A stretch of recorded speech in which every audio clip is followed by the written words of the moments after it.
We have a Nokia C21 Plus, and today I will show you how you can scan your body temperature on your device by the app.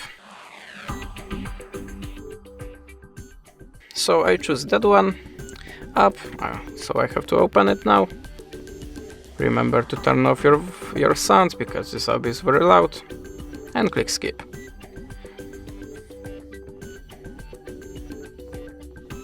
Now we have to wait a moment and close the ad. Now go here, turn off these little switchers and scan your body temperature.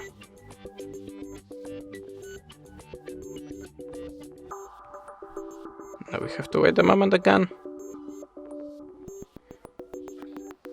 And how you can see, this is my results. If you want to save it, click here and save. That's it. Thanks for watching, leave us a subscribe or a comment, and goodbye.